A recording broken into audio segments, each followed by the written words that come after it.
Здравейте, днес ще ви представя следващия ми трик, който също не съм му дал име. За това ще ми трябва едно тесте, лист хартия и една химикалка. Така, първо трябва да размесим добре тестето. Тестето не е нагласено. Ето.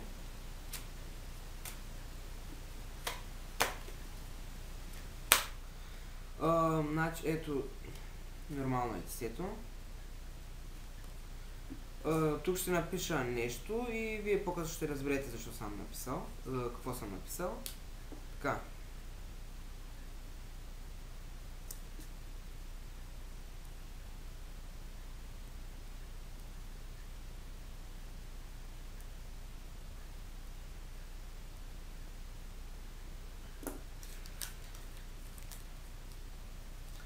Сгъвам хартийката и химикалката, също я прибирам и оставяме тук листа.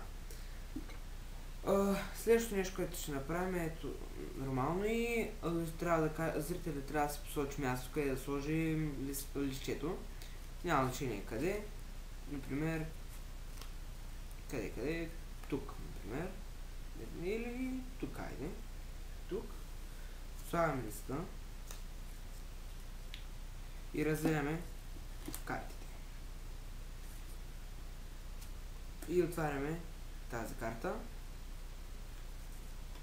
Това е четвърка каро.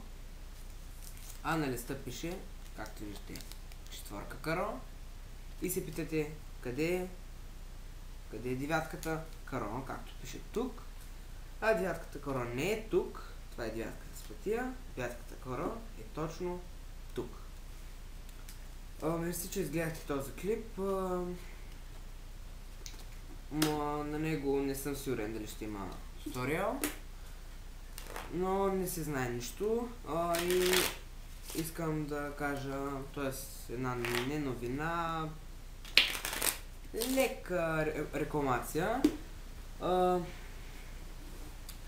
Така, един приятел продава тесте, което идва в комплект 20 тесте. Перфектно изглеждащо, както виждате, няма никакви дефекти, т.е. бяло е чисто ново.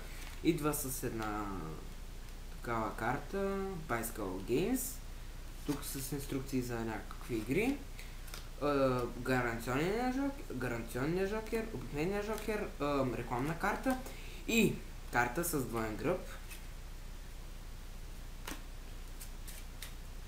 Картите са супер, същите като моите са. Цената няма да я казвам, който иска повече информация за тестето, моля да ми пише на лично съобщение. Това беше от мене. Очаквайте и други клипове. Довиждане.